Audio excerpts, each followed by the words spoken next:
Noite, pessoal. Começamos então mais uma live. Eu gosto muito desse espaço, né? Faz um tempinho que eu não faço lives com frequência e teremos muitas outras aí em maio. Hoje a gente vai falar um pouco sobre rituais de despedida no processo do luto infantil.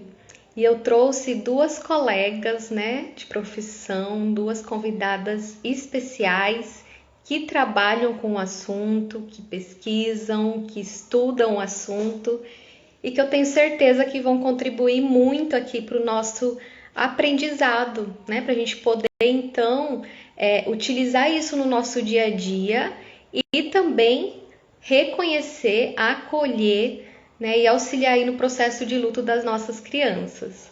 Então, eu vou esperar a Ana e a Deise entrarem aqui, eu vi que elas já chegaram. E aí a gente começa então o assunto. Nós preparamos um roteiro para que a gente consiga fazer tudo, né, de uma forma bem didática, que nós consigamos também responder dúvidas de vocês. Então, quem tiver dúvida, fique à vontade aí para poder perguntar. Eu não vou deixá-la salva aqui no Instagram, mas eu quero colocar ela ali no YouTube. A Deise chegou. Oi, Oi, Deise. Boa noite. tudo Boa bem? noite, Boa querida. noite, gente. Eu tô bem. E você, como que tá? Tudo jóia, que prazer enorme estar aqui, né, gente? Olha como ela é linda, essa mulher, meu Deus! Obrigada.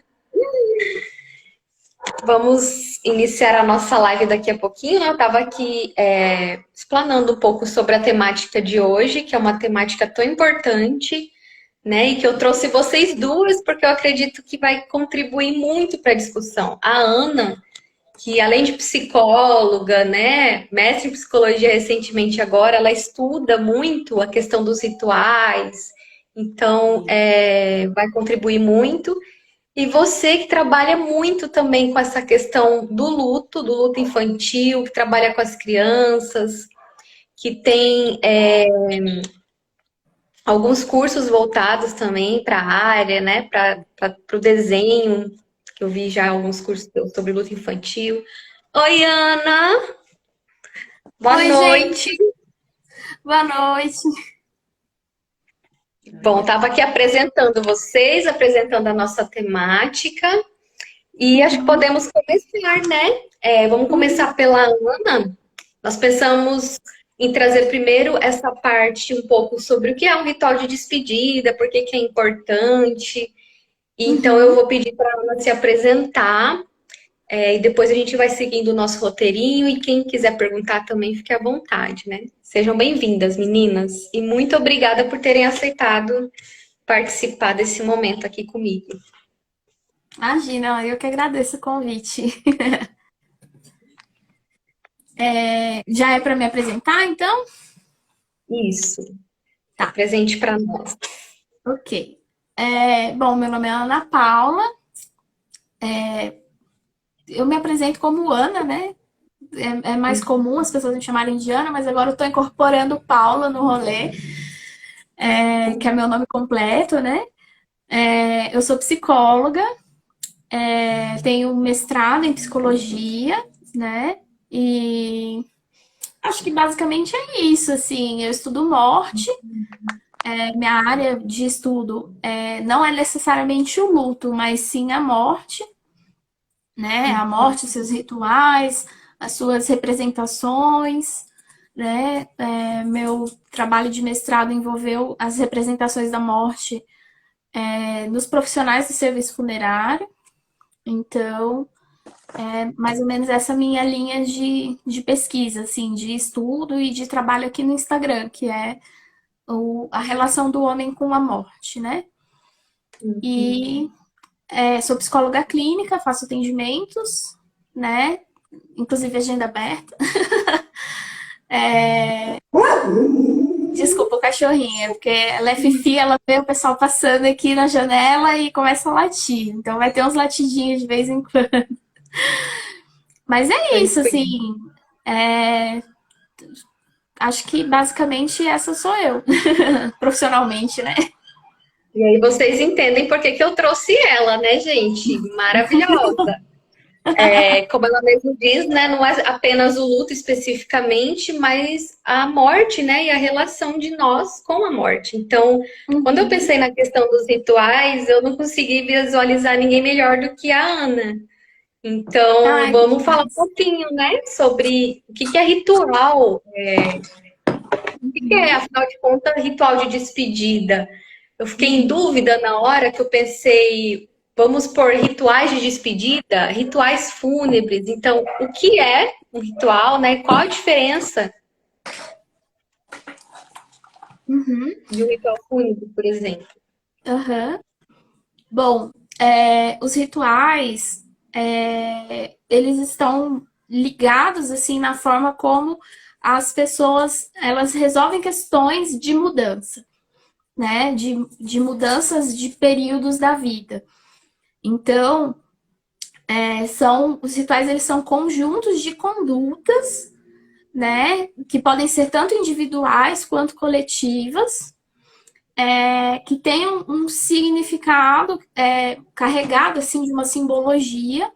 E essa parte da simbologia é importante para se caracterizar o ritual, para demarcar mudanças na vida das pessoas. Então, nós somos seres que fazem rituais, mesmo que a gente não perceba, assim, nós somos carregados de formas de simbolizar as mudanças que acontecem nas nossas vidas. Por exemplo, quando você entra na faculdade, tem um trote. Quando você sai da faculdade, tem a colação de grau, sabe? Essas coisas são rituais que demarcam momentos de entrada e de saída, mudanças de vida, casamento, batizado, né? A entrada na vida adulta, quando você faz uma festona de 15 anos ou de 18 anos, né? Tudo isso são formas de demarcar essas mudanças que estão se iniciando. E os rituais fúnebres não fogem disso, né? Os rituais fúnebres são, a princípio, são os gestos de cuidado com o corpo depois que ele morre, né? Da pessoa depois que ela morre. Mas não somente o cuidado com o corpo, né?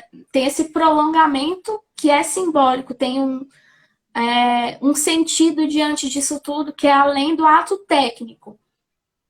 Então, Uhum. isso seria o ritual fúnebre, você cuidar da pessoa que morreu, mas não somente isso, e sim demarcar essa morte e essa mudança que se dá a partir dessa morte, tanto para quem foi quanto para quem fica. Sim.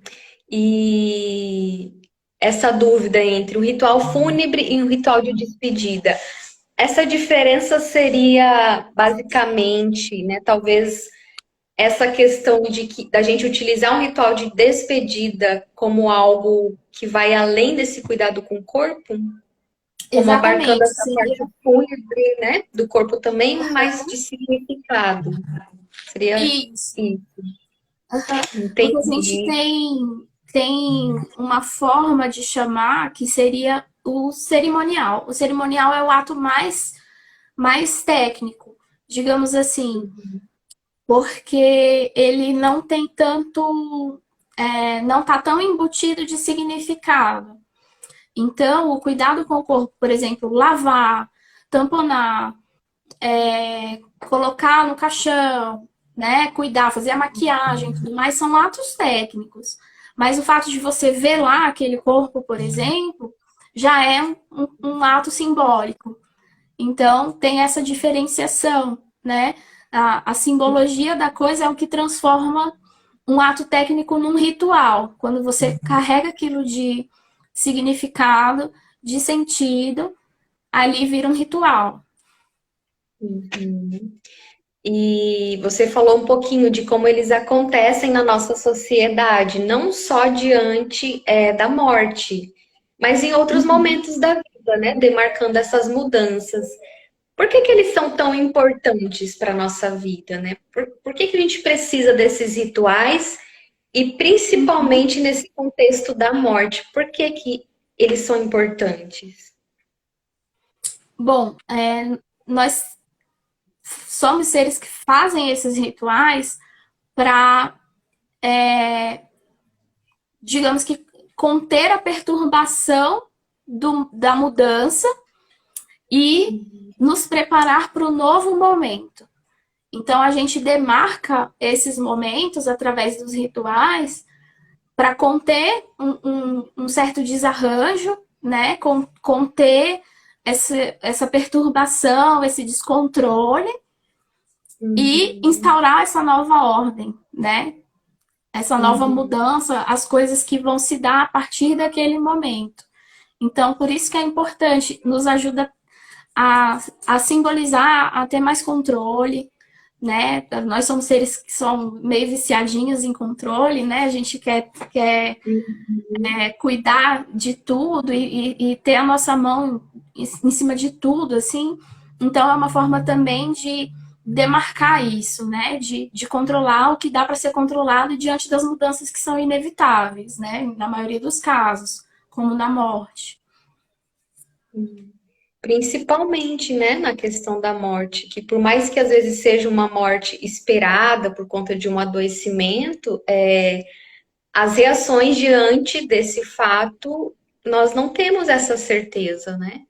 Tem pessoas que reagem de uma forma que nunca imaginou que reagiria, porque justamente é um momento novo. Nós não sabemos como é perder aquela pessoa porque nunca aconteceu, né? Exato. Então, principalmente nesse contexto de morte, é que os rituais me parecem assim tão importantes, porque a perturbação, né, geralmente nesse momento, ela costuma ser maior, ela costuma ser mais exacerbada no sentido de que a gente acaba entendendo nunca mais, né? A maioria das mudanças na nossa vida, para além da questão da morte, ela dá possibilidades de você retomar, de você fazer aquilo de uma forma diferente. Vai ser uma mudança, mas você não perdeu, né?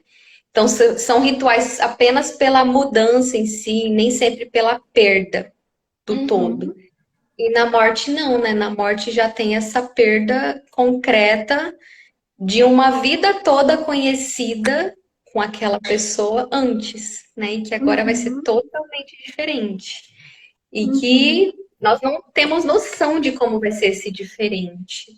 Então, o ritual ele acaba trazendo uma certa segurança, né? Desse depois, né? A gente tem. Exatamente. Pode falar, Ana. A gente tem algumas leituras que eu fiz a respeito de teóricos que estudam rituais fúnebres. Eles falam que os ritos funerários eles servem também para dominar simbolicamente a morte, né?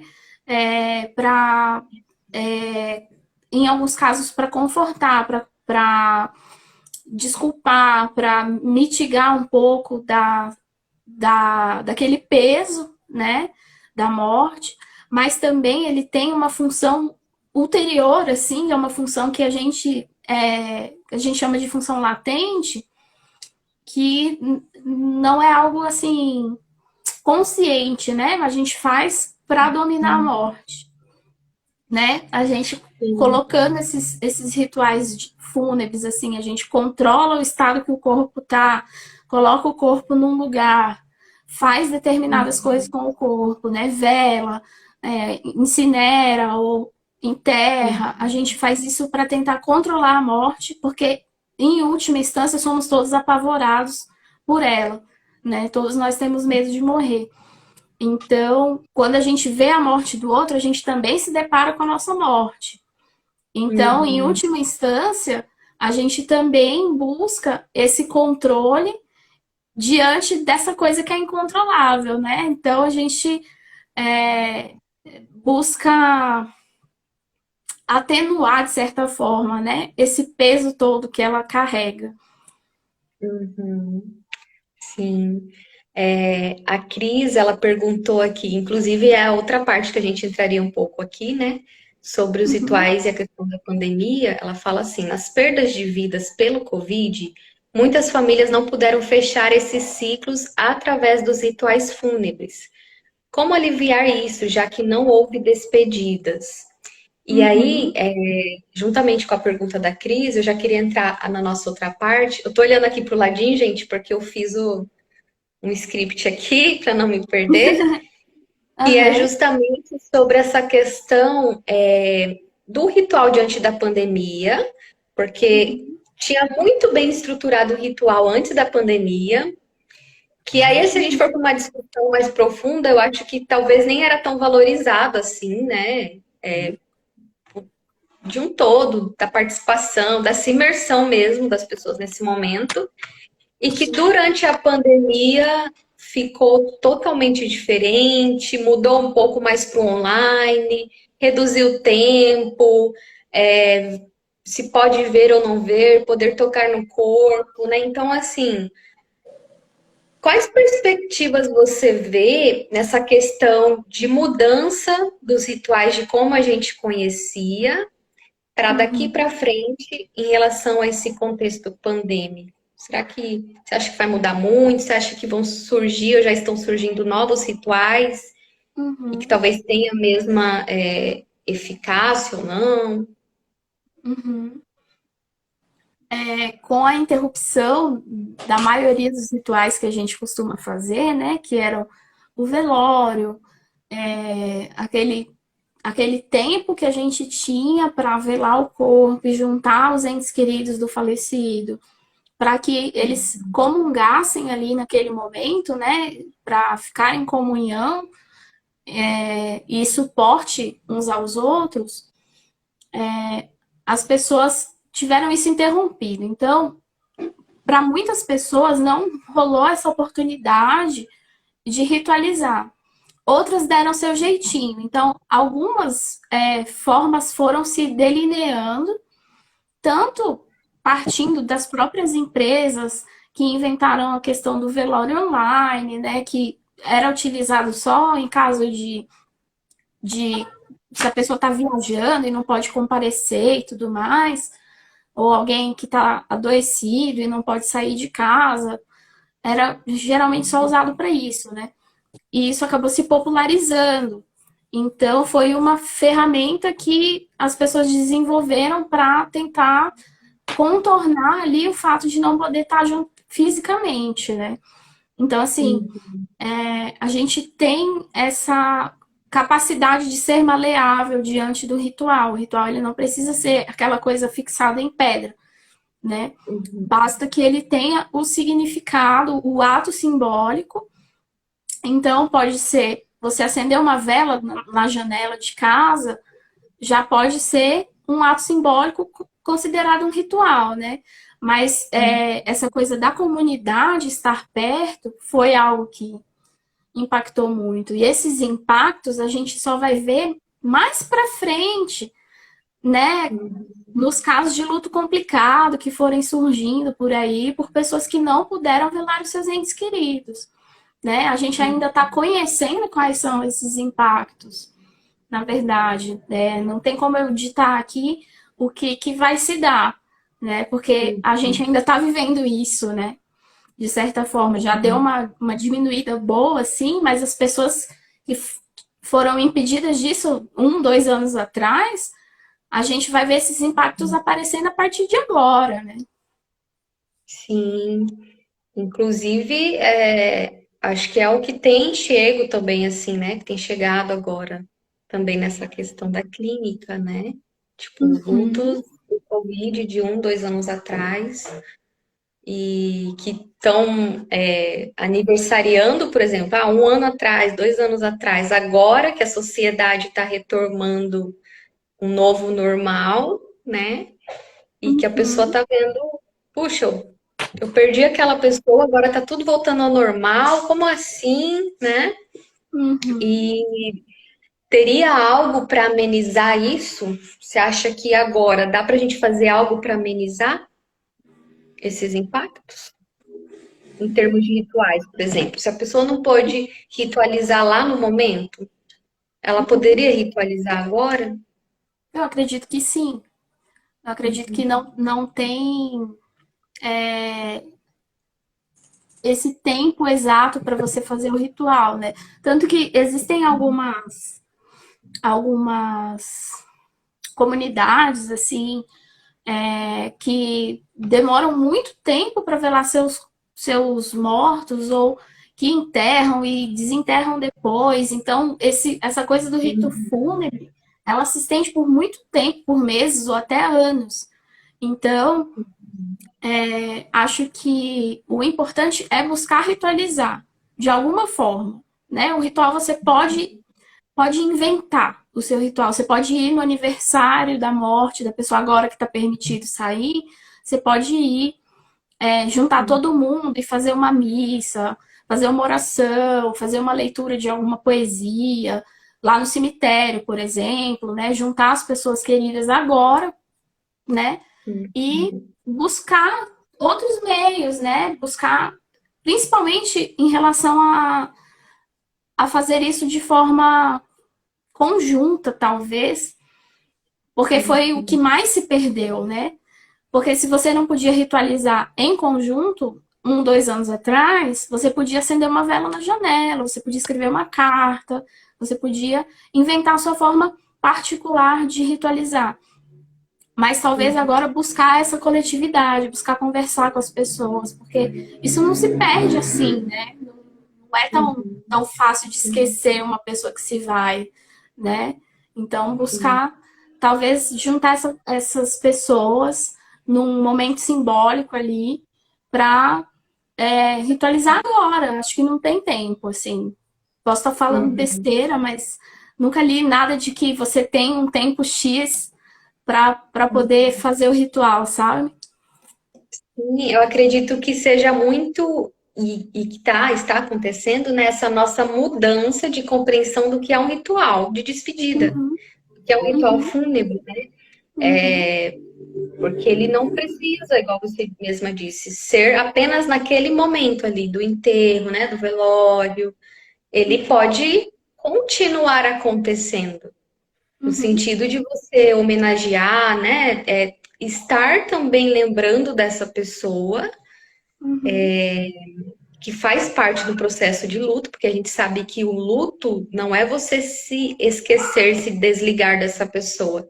Pelo contrário, né? Você agregar ela em sua vida de forma diferente, de um jeito uhum, mais simbólico, né? uhum, E uma das questões também dos rituais de despedida, enquanto você falava que eu me lembrei, é desse senso de coletividade para que tenha o suporte, o acolhimento e o reconhecimento dos outros em relação à sua perda. isso. E isso, né, 2 anos, um ano atrás, ano passado, ainda estava muito truncado, assim. E agora está mais aberto. Nós estamos voltando a ver as pessoas presencialmente. Então, Uhum, realmente, talvez seja uma nova forma de ritualizar agora com os outros e trazer esse reconhecimento no coletivo, né? Dessa uhum, perda, desse processo de luto e da vivência disso para que essa pessoa não seja esquecida, né? Mas para que ela uhum. seja acomodada ali em algum canto na sua vida, né? Na vida das pessoas. Sim. Mas tem uma questão que eu acho que vale pontuar, é que antes mesmo da pandemia acontecer, já estava acontecendo um esvaziamento dos rituais, né? As pessoas fazem, dependendo da hora que morre, se você cuidar da documentação rápido o suficiente, você consegue enterrar no mesmo dia, né? Então, já vinha um movimento se dando ali de esvaziamento do ritual, e esse ritual se transformava no que eu chamei de cerimonial, né? Que é só o ato de você ir ali, ver lá 1 hora, 2, e vai em terra e só cuida da parte técnica da coisa, né? Então, estamos vivendo num momento de, de muita incerteza a respeito de como esses rituais se dão, porque já vinha um esvaziamento de antes, porque a gente já não gosta de ser confrontado com a morte, né? A Maria Júlia Kovacs fala muito disso, da morte interdita, que a gente não gosta de falar, não gosta de ser confrontado com isso. Então, os funerais estavam sendo cada vez mais rápidos, já desde antes da pandemia. Então, a pandemia acelerou esse processo, né? Agora impediu totalmente, mas não era que estava sendo lindo antes, né? E é algo assim que eu advogo muito a favor, né, da realização desses momentos, dessa juntada de pessoas em prol de um ato simbólico, né? Porque eu sei da importância disso, mas não é todo mundo que sabe e acha que não é importante. E aí, de repente, se vê dali 2, 3 anos com um luto complicado, porque não conseguiu elaborar no momento que a morte se deu, né? Não conseguiu ter o suporte, não conseguiu ter o acolhimento, né? Não conseguiu dar o tempo de entender que a morte aconteceu, né? Enterrou muito rápido, ou cremou muito rápido, né? Então tem todas essas nuances aí também. Sim. Que tudo está muito relacionado à nossa forma de lidar com o assunto, né? De se relacionar com a questão da morte mesmo. Sim. E houve um déficit muito grande também, né, em educação para a morte, em falar sobre isso, né? E aí, vamos falar então da criança, né? Nós falamos muito do adulto lidando com esse processo, que tem já um desenvolvimento cognitivo para compreender o que é a morte, né? E da questão dos rituais que existe, e tudo mais. E a criança, ela deve ir no ritual, na sua opinião?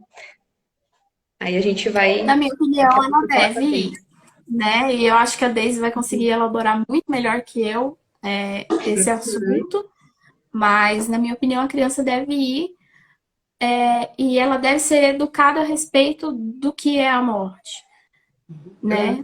Que é uma coisa que a maioria das pessoas não faz porque quer proteger a criança do sofrimento, né? E aí, de repente, um avô, um pai desaparece da vida da criança e o adulto fala assim: ah, não, foi viajar ou virou estrelinha. Aí, às vezes, a criança tem medo até de entrar num ônibus porque acha que vai desaparecer também do jeito que aquele avô, aquele pai desapareceu quando entrou no ônibus porque foi viajar. Então, assim, muito cuidado com essas anedotas, né? Com essas metáforas que se fala para educar a criança sobre a morte, porque às vezes o tiro pode sair pela culatra. Mas eu tenho uma história pessoal, inclusive, de morte quando eu era muito criança, muito pequenininha, e ninguém me explicou o que estava acontecendo no rolê. Eu apaguei aquilo da minha mente e veio surgir agora com os meus 30 anos, e foi horrível, assim, sabe? Foi um momento terrível para mim lembrar de uma pessoa que morreu quando eu tinha 4 anos. Que ninguém me explicou que aquela pessoa tinha morrido, ela só deixou de existir na minha vida. E ninguém me explicou o porquê, né? Então, é muito complicado, mas eu acho que a Daisy vai conseguir elaborar melhor esse assunto do que eu, assim. Vamos entrar então agora na fala da Daisy, mas muito importante, né, o que a Ana trouxe para gente sobre essa construção do ritual, da importância, né? Se é importante para nós, imagina para a criança, que é um processo que a gente já vai estar educando ela também, né? Usar essas oportunidades para ir educando ela em relação à morte. E aí, aqui, a página Pílulas Sombrias falou o seguinte: graças à minha mãe, sempre fui, e ela nunca usou de eufemismos e metáforas. Então, assim, É privilegiada. privilegiada, né? Porque sempre leva. E é um processo bem importante para a criança, né? Eu tenho um sobrinho de 5 anos e uma bebê pequitinha de 1 ano e pouco. E o de 5 anos, quando ele estava com 4, ele perdeu um bisavô. Um bisavô não, um avô. Não, um bisavô. E aí, ele sempre ia lá, porque ele tem uma relação muito próxima da bisavó, e o bisavô sempre estava lá, então cumprimentava, não tinha aquela ligação toda, mas estava por ali. E esse bisavô, de repente, sumiu da vida dele, porque foi um ataque cardíaco, né? Foi assim, muito rápido. E ele foi lá algumas vezes, não viu o Bisa, passou, até que um dia ele falou, vó, cadê o Biso? Aí a avó começou a chorar horrores, né? Ficou muito mal com a perda. E aí falou, o Biso foi pro céu. E ele, foi pro céu? Então, daí ele ia pro quintal, ficou, papai do céu, traz o Biso de volta, que a avó tá chorando, né? E ficava, traz o Biso, porque a avó não parava de chorar. E aí explicou pra ele, falou, não, o Biso morreu. Aí foi explicar pra ele, dele fazendo um monte de pergunta, porque criança faz pergunta, então oportunidade pra gente explicar não falta. Ele começou, mas o que que é morrer? Como que o Biso morreu? O que que aconteceu? E aí, depois que explicaram pra ele, falaram, não, o coração do Biso parou de bater. E aí ele ficava assim, ele corria, acelerava, ele ficava, vou morrer. Tudo ele pensava, vou morrer. Aí você tinha que explicar, não, foi assim. Aí explicaram do ritual, colocaram uma plaquinha em cima. E aí ele fica brincando, às vezes, lá com o carrinho e fica, morreu. Aí coloca plaquinha em cima. Então a criança ela é muito curiosa. E Sim. ele fala o tempo inteiro, né? Assim, ele pergunta muito sobre essa questão da morte. Então, o que que Uhum. é morrer? O que aconteceu? Aí, se eu não me engano, um avô dele, avô por parte de pai da minha irmã, se eu não me engano, falou pra ele que quando morre, acabou, já era. Aí, claro que ele não entende o que que acabar já era, né? Mas ele fala isso. E aí, Pedro, o que aconteceu dele? Morreu, acabou, já era. Então, assim, elas firmam muito isso, sabe, na cabeça, muito mesmo. E é Aham. muito interessante ver essa construção dele. Eu fico fascinada, assim, vendo as perguntas que ele faz, como que acontece, coisas que às vezes a gente não pensa, né? A compreensão do processo. E ele é super interessado no funcionamento do corpo humano. E aí eu dei um livrinho daqueles que vai montando, assim, né, explicando. Então ele fica vendo aquilo e pergunta: então foi aqui esse coração do Biso que parou? E é muito, muito Nossa. bonitinho. Então é importante. Vamos lá então, Daisy, para você falar com a gente, falar um pouquinho mais dessa questão da criança, né? Se apresenta para nós, fala um pouquinho de você, da sua trajetória profissional. Oi, gente, boa noite. Oi, meninas, que prazer enorme estar aqui. Eu sou a Daisy, eu sou aqui de Cascavel, no Paraná, né? Cada uma de um canto aí. Vizinha. Luizinha. Legal isso que a internet nos proporciona, né? E eu sempre fui para a faculdade para trabalhar com criança, eu sempre gostei muito dessa área da infância, a especialização, mestrado, enfim, acabou tudo sendo na área escolar, na área infantil.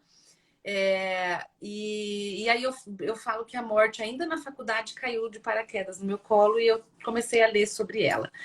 E até porque na faculdade, na época, a gente nem tinha isso. Isso há 20 anos atrás, não tem até hoje, 20 anos depois, o que tem ainda é muito pouco, né? Então, se hoje é uma vergonha ainda o que se tem, imagine há 20 anos atrás não tinha nada.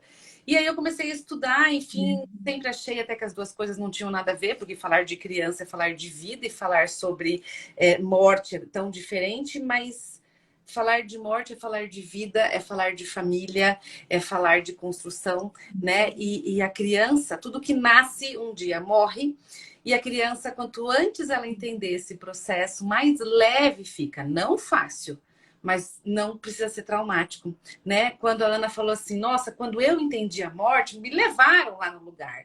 E aí me enfiaram lá, ou então a pessoa desapareceu, e eu tive que aprender de paraquedas esse movimento. E isso pode ser mudado, sabe? Isso pode ser feito diferente. Não significa que a perda vai ser fácil, não é isto. Mas ela não precisa ser traumática, né? Exato. Então, assim, eu não preciso jogar uma criança, vamos passear e de repente eu cair dentro de um velório. E aí aquela criança não entende nada daquilo, né? E aquele assim, tá, beleza, esse ritual é importante, mas o que é isso? Né? Então, até uma coisa que é bem importante, assim, né? A criança pode ir no velório? Pode, mas ela precisa saber com os mínimos detalhes o que é que ela vai encontrar por lá, para facilitar os processos. Até porque se eu falar assim, lá no velório, gente triste. eu não sei vocês, meninas, mas eu nunca recebi na minha casa uma coroa de flor. Ainda bem, né?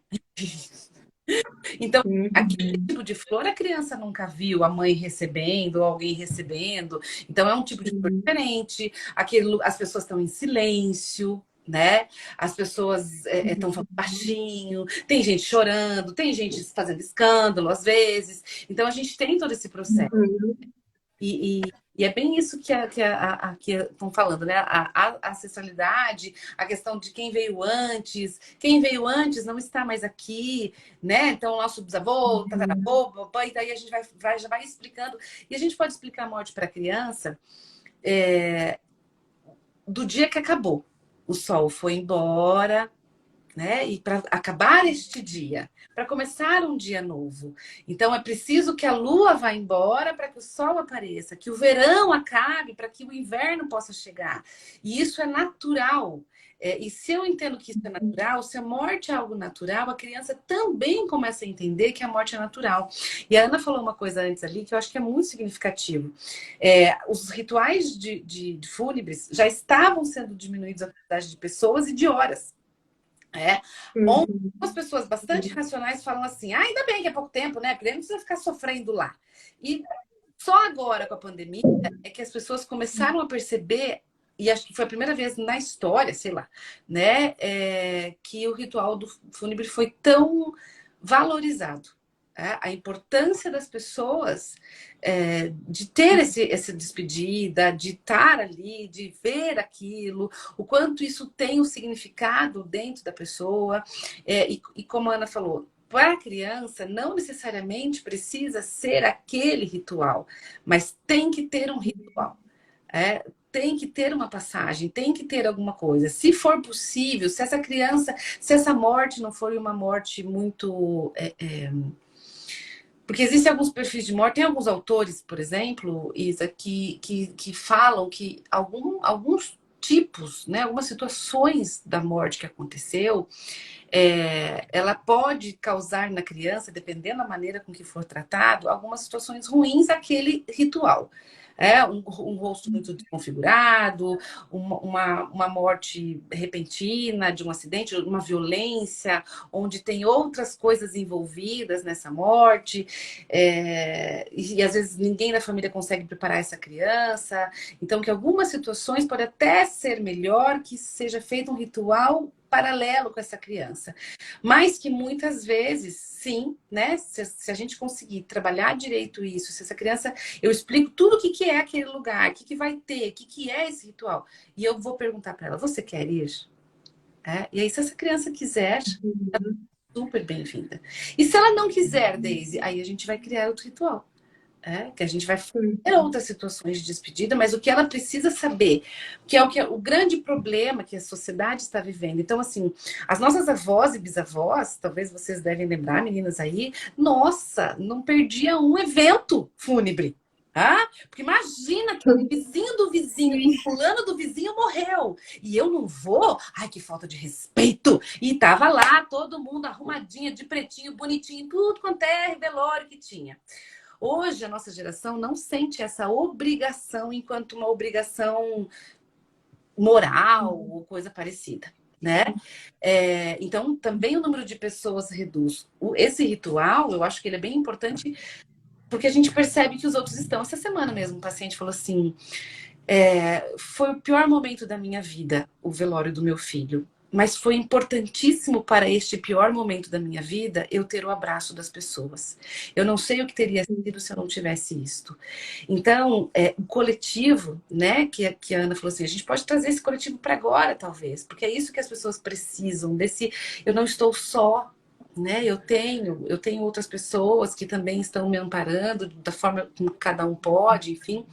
E às vezes a criança isso, né? A gente precisa sentir que não, ela precisa sentir que ela não está sozinha, que apesar de tudo, então assim, por exemplo, né? Teve já situações assim, a casa encheu de madrugada ou de noite, 10 horas da noite, vem o óbito lá, o pai da criança, enfia uma criança para assistir desenho, de 5 em 5 minutos entra uma pessoa na sala, mas ninguém pode contar para a criança o que aconteceu. Essa criança, Ela não vai perceber, né? Que tá tudo estranho ali. né? Imagina, as pessoas só vêm na minha casa para fazer festa e bebedeira e churrasco. De repente, a minha casa tá cheia de gente, tá todo mundo falando baixinho, todo mundo quer brincar comigo. Como assim? Ninguém geralmente quer brincar com criança, então agora todo mundo quer brincar comigo, ninguém me fala o que tá acontecendo, o que aconteceu com meu pai? O que aconteceu isso? Sabe? Então, assim, e aí, às vezes a gente quer poupar a criança. Eu acho que esse é o grande erro dos pais, né, de um modo geral, da gente querer poupar os filhos de tudo. Ai, Deise, mas é muito triste. Ela perdeu o cachorrinho, coitadinha, vamos comprar outro. Não, não vamos comprar outro. A sua criança, ela precisa olhar para essa dor. Esses dias me falaram uma coisa, uma mãe me falou uma coisa muito forte, aquilo eu fiquei martelando muito em relação à cultura que a gente está. Nesse momento, né, em onde tantos falam da geração mimimi, ou sei lá, Nutella, sei lá que termo que usa aí para a geração nova, enfim. Mas essa mãe, ela falou uma coisa, né, o filho que tirou sua vida, e ela falou assim, eu tenho certeza que o meu filho só fez isso porque ele não sabia o que era a dor de uma morte, porque ele nunca vivenciou nada na nossa família, ele nunca foi comigo no velório e viu o sofrimento das pessoas, ele nunca presenciou o que é morrer de verdade, né? Porque a gente fala, ai, quero morrer do coração, quero morrer, mas aí se morre de verdade e não se volta. E o quanto talvez é uma geração que a gente está poupando tanto eles de ai, coitadinhos, não pode ver perda, não pode, né? Se a namorada terminou, eu vou lá brigar com a namorada, eu, mãe. E aí eu não deixo essa criança, esse pré-adolescente, esse adulto, olhar para as perdas da vida. Né? O nosso corpo não é mais o mesmo de 15 anos atrás. Tem roupa que não serve mais, tem o brinco que quebra, tem não sei o que. Então a gente perde, a vida faz a gente perder. E se essa criança não tem uma educação para isso, como é que ela vai lidar com isso? Né? Como é que ela olha para essas perdas daí? Não entende esse processo, né, principal, que é a vida, né, que é viver. E a morte se apresentando não como um processo, né, contrário da vida, mas como o fim dela, né, como fazendo parte também. A morte, ela faz parte dessa linha, né, que se chama vida. Exato. Então, nascimento, vida, morte. Né? Não é esse contrário, não é essa coisa que a gente precisa a todo custo lutar e evitar falar sobre o assunto, porque inevitavelmente em algum momento vai acontecer. E muito importante essa questão das perdas, porque na vida nós perdemos muitas coisas, ganhamos muitas. Mas desde que nós chegamos, nós perdemos, né? O nosso, como você mesmo disse, nosso corpo muda, né? A gente deixa de ser criança para ser adolescente, tem toda uma transformação, você perde algumas regalias que você tinha, você ganha obrigações, vida adulta, né? Você tem lá o seu salário, mas você paga muitos boletos, então você perde também aquilo, por exemplo. E assim é a vida, socorro, né? Assim é a vida. Amizades que você tinha lá na infância, vai mudando, vai perdendo. Né? Então, esse é o processo de viver. Isso. E quanto mais a gente puder ensinar isso, realmente a gente vai poder estar transformando, né? Desenvolvendo humanos aí melhores, com esse senso de que não sei se seria bem o senso, mas com esse entendimento de que a vida vale muito a pena porque é só esse agora que a gente conhece. Você sabe que esses dias eu estava num por mais que nós tenhamos, né, cada um tem a sua crença, acredita talvez numa outra vida, mas a gente ainda não sabe, a gente ainda não está vivendo esse outro, né? Exato. Então, a única coisa que a gente sabe que tem certeza é do agora. Exato. Falo que às vezes nem da morte a gente tem certeza, porque a gente vive tanto no dia a dia como se ela não existisse, né? Então a única certeza que eu tenho da vida é o agora, porque é o que está acontecendo. Bem, né? Então, Esses dias eu estava num colégio que eu faço um trabalho com eles, e algumas mães questionaram assim, no final do ano, né? Ai, nós queremos que se mantenha a mesma professora e o mesmo grupo o ano que vem. E batendo nessa tecla, né? E até eu lembro que eu coloquei, eu falei assim, meninas, são crianças que precisam aprender. Ah, mas ele vai sofrer. Mas é isso, é isso. Acabou este ano. Ai, que dor, que saudade dessa prof, aquele amiguinho que foi embora. São pequenas situações que a gente vai educando essa criança para o processo do morrer. Que, na verdade, é o processo da vida. Então, ok, eu tenho um ano só com essa professora, então eu tenho que aproveitar ela ao máximo. Eu tô com esse meu amigo agora, então eu quero ficar com ele ao máximo. E a gente precisa ensinar isso constantemente, né? E quando a gente fala de morte, também já falar. Um dia nós iremos envelhecer, um dia. É que, na verdade, a gente acaba explicando aquilo que a gente aprendeu, né? Ai, nasce, cresce, reproduz, reproduz, reproduz, reproduz e morre quando estiver bem velhinho. E não morre só quando está bem velhinho, né? sim. Uma música do Toquinho, que é Aquarela, que eu adoro aquela música porque ele fala do descolorirar. Vamos todos numa linda passarela que um dia todos irão descolorir. E no final da música ele volta nas fases, né? Eu criança posso descolorir, eu adolescente posso descolorir, eu adulto, eu idoso, todos nós vamos um dia descolorir, cada um num tempo diferente. E aí, mas Daisy, se a criança chorar muito quando eu falar disso com ela, e se cair a ficha dela que eu posso morrer, eu mãe, né? Enfim, se ela me perguntar, mamãe, você vai morrer? Sim. Eu não posso falar para essa mamãe, para essa criança que eu não vou morrer. Aí depois acontece alguma coisa comigo, como é que vai ficar essa criança? Você mentiu para mim. Você não foi querida, você me enganou, você não falou o que estava acontecendo. E a mesma coisa acontece quando a gente não conta para ela. Né? Alguém foi tirado da casa e nunca mais apareceu. Cadê o Biso? Cadê o vovô? Né? Como assim? Como assim ninguém me contou? Por que ele me abandonou? Será que eu não escovei o dente direito e por isso que ele não quer mais ficar junto comigo? Né? Porque a criança tem fantasia. A criança Quatro. faz essas associações assim, Então, por exemplo, né? o que você falou, né? Que tá bem com 4 anos, que é bem a idade da fantasia, do super-herói, super. Será que eu fiz alguma coisa? Será que foi porque aquele dia eu não dei muita bola pro vovô e por isso que ele foi embora? Será que foi porque eu... Sabe? E aí a criança ela pode imaginar o que ela quiser.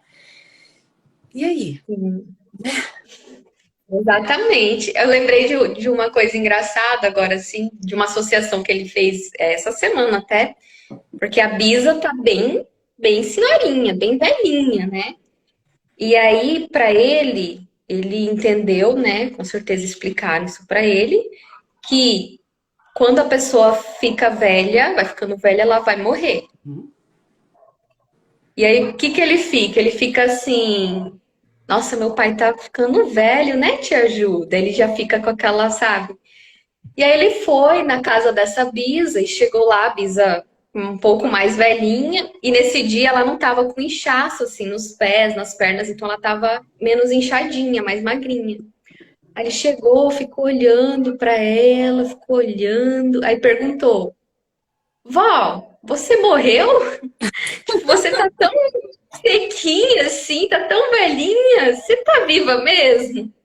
E aí a avó, né, caiu na risada e falou: "Ô, meu filho, tô parecendo que já morri." E aí foram novamente conversar, explicar. Mas é umas associações que, né? Ó, a Tati Tem tá a... falando aqui, ó. Tá? Meu Deus, como é que é o nome desse livro? Conversando de morte com criança. Não é, esse aqui é a parte do adulto. Para criança, esse aqui vem dentro do livro, tá? Só que o meu sumiu, na verdade, emprestei e não voltou. Mas ele é um manual de leitura, se eu não me engano, se chama Conversando de Morte com Criança, é um livro bom, alguém pediu ali, que você pode falar com a criança. E tem alguns livrinhos que fala das emoções, por exemplo, raiva. Então, a historinha de... Aí, ó, se você tiver aí, ótimo. A historinha de despedida. Tem um que fala das emoções do vovô e o vovô partiu. Então tem toda uma historinha que você conta junto com a criança. Aí algumas crianças falam assim: nossa, né? Eu também tenho isso. Você tem, Ana? Eu não tenho esse, eu tenho um aqui para indicar, que é o que acontece quando alguém morre. Tá. Esse é Ótimo. legal. Só que Esse também é muito ele tem bom. um viés meio cristão, assim. Então, se a família tiver outra religião ou não tiver religião, ele tem uma parte que fala de Deus aqui. Então, eu achei meio o foda desse livro é isso, assim, né? Porque não abarca todas as Esse livro. possibilidades. Sim. Mas Mas explica bem, assim, é, sobre o que acontece quando alguém morre. ele tem uma coisa que ele é bom para crianças mais velhas, a partir de 7 anos. As crianças muito pequenininhas geralmente não gostam desse livro aí, porque ele tem muita coisa escrita. Ai, tá. Ah, é verdade. Qual que é a próxima figura? Então, quando se a É criança verdade. eu não olha, ele tem muita coisa escrita, a criança ela quer ver figura, ela quer ver o que está acontecendo, né? Ah, um outro aqui que eu gosto bastante, que eu com as crianças. Não é de luto esse, tá? Mas para quem tem criança em casa, Ai, o sim. emocionário é maravilhoso para trabalhar todas as emoções. Que no luto a gente não fala só de tristeza, tá? Tem um que envolve casos clínicos, esse aqui, luto na infância, tá? Esse luto na infância também tem, assim, não é, esse não é para criança, tá, gente? Esse é para o adulto ler e compreender melhor aquilo que o filho. Ele fala, esse aqui fala, alguém perguntou de morte na escola, esse aqui tem 2 capítulos que falam do luto dentro da escola e como o professor pode trabalhar, tá? Como o professor pode trabalhar. Isso, já que perguntou aqui. Com certeza, né? Deveria falar sim de Com luto na certeza. escola, luto Com morte. Com certeza. certeza. Mas o melhor. Eu acredito que muito se deveria falar e fazer na escola sobre esses assuntos. Uhum. O melhor material para trabalhar com criança, se você tem a possibilidade de trabalhar com criança, se chama. Ai, não tô com o livro aqui, tá lá no consultório. Quando alguém na família morre. Ele é um livro comprido, de capa azul, e tá escrito ao redor, assim, quando alguém na família morre. É uma coleção. Tem quando alguém na família bebe, quando os pais se separam. Ah, esse é ótimo É mesmo. ótimo. Você vai fazendo junto com a criança, né? Você não pode fazer tudo. Tem o da. Ela super cansa, tá? Isso. Mas vamos supor que Quando você está hospitalizado, é, também tem. isso mesmo. Então, se você tem, por exemplo, se você é professora e teve uma morte lá na escola, na sala de aula, coisa parecida, você pode trabalhar com todos. Então, você pode fazer uma cópia de uma outra atividade e falando. Ele fala muito assim, ele começa falando, olha, nós temos o primavera, verão, outono, inverno, a gente tem você quando era bebezinho, e olha, você foi crescendo, e aí vai falando do desenvolvimento humano, tá? Então é bem legal esse livro, porque ele tem bastante atividades com a criança e você vai junto com ela explicando e essa criança vai colocando no papel. Às vezes tem criança que diz assim, ai, não contei nada para o meu filho sobre o que aconteceu, né? Eu lembro uma vez eu fiz essa atividade com uma criança e aí ele fez exatamente o que tinha acontecido com o pai, né? O pai tinha caído de moto, batido a cabeça no meio-fio. Segundo a mãe, ele não sabia, ninguém contou, ninguém viu, ninguém nada. Mas a criança fez exatamente o desenho acontecendo, o pai caindo, batendo a cabeça no meio-fio. Então, assim, será que a gente precisa... É o quanto a criança se sente enganada quando não falam nada para ela. Ela precisa estar inserida nisso e não precisa ser uma forma... monstruosa, né? Uma coisa fúnebre, horrorosa, enfim. Né? Então, assim, às vezes até quando às vezes perguntam que horas eu levo num velório?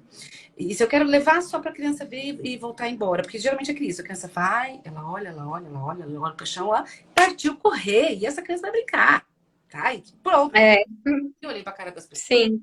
Estranho, partiu correr. Então, eu tô preocupada, que eu não quero deixar meu filho traumatizado. Então, se às vezes, se é uma pessoa íntima, você acha que é importante levar, né? E acho legal levar, enfim.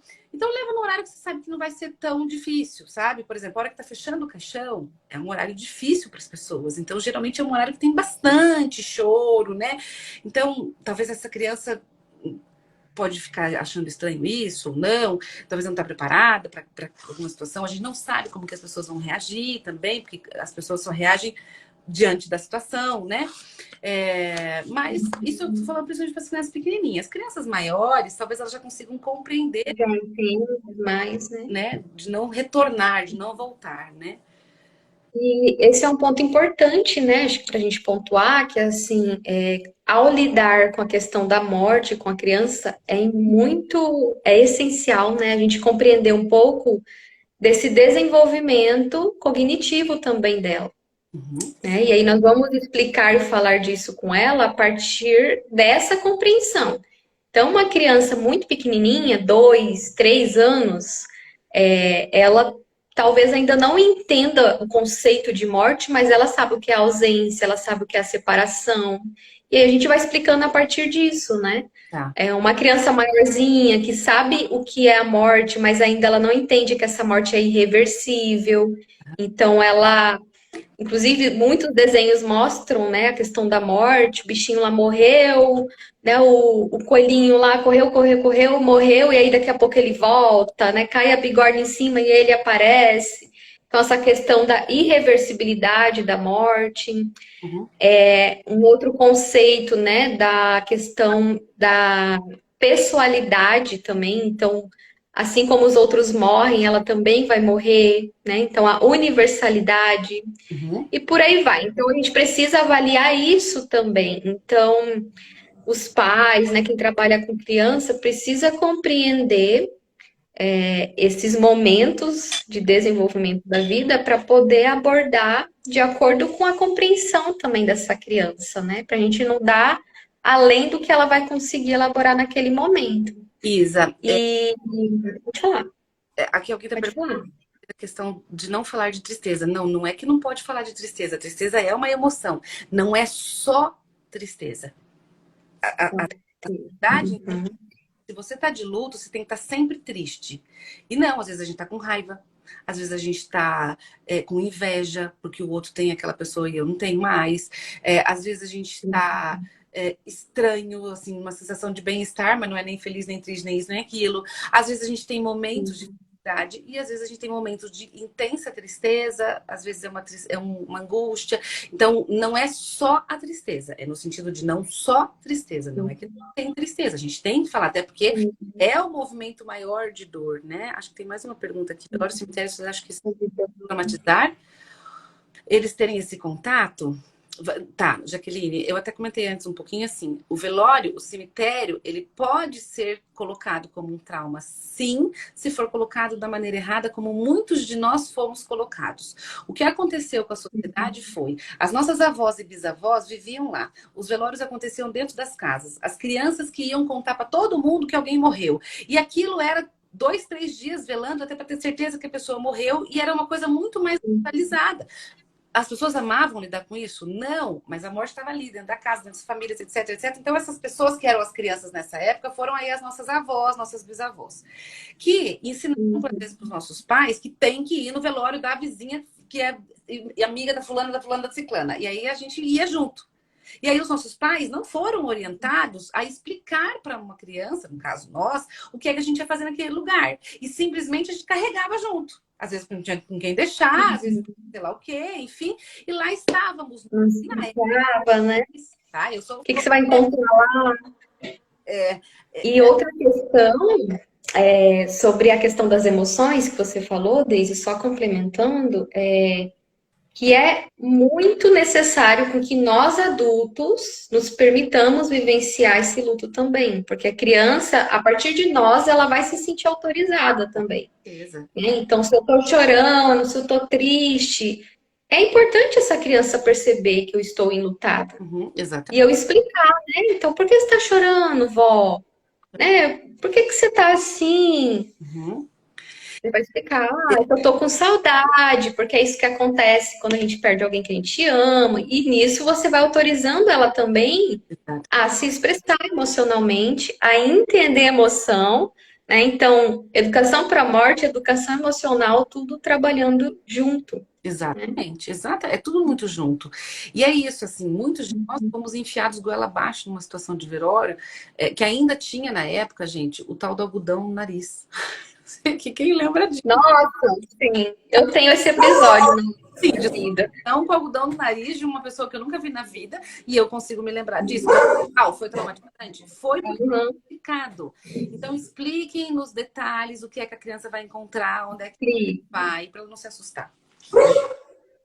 Exatamente. Eu lembrei, você falando desse episódio, eu lembrei que quando eu era criança, minha mãe conta essa história até hoje, que eu fui lá no velório, né, e cheguei lá, tinha uma pessoa que eu não sabia quem era, com os algodão no nariz, eu falei, nossa, mãe, por que ele tá com meleca no nariz. Que se monte de meleca no meio do velório, assim, né? Então, ninguém falou pra mim o que ia acontecer ali, né? É. Mas, bom, meninas, eu quero agradecer vocês. Foi muito, muito bacana, muito proveitoso, né? Então, quero agradecer vocês novamente, o pessoal que participou aqui com a gente. Espero que vocês tenham, que tenha agregado, né, na vivência de vocês, porque é para a vida. Quantas crianças a gente vai lidar, independente se eu tenho crianças na minha casa, né, ou se eu trabalho com crianças, mas é um conhecimento que a gente pode muito precisar em algum momento da vida.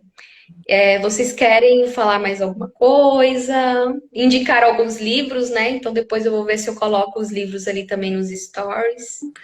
Agradecer, obrigada por esse espaço, um prazer enorme estar aqui com vocês. Como você falou, né, daqui uns dias eu vou ter o curso de análise de desenhos, que é uma forma de olhar para os desenhos, e as nossas crianças falam super sobre pelos desenhos, né? Nós adultos também falamos, só que nós paramos lá atrás para começar a parte da escrita, enfim. Então a gente consegue identificar até o desenvolvimento infantil da criança, tudo, né? Não é para os que são psicólogos aqui, esse curso não é o HTP. Que é de uso exclusivo de psicólogo. Não, são materiais de arte terapia, de psicopedagogia, da própria psicologia, mas olhando para a parte emocional da criança diante da arte, né? Porque eu não falo só de desenho também, eu falo da argila, da massinha de... Maravilhosa. Bem legal. Adoro arte, gente. Arte é vida. Arte é vida. Arte é Isso vida.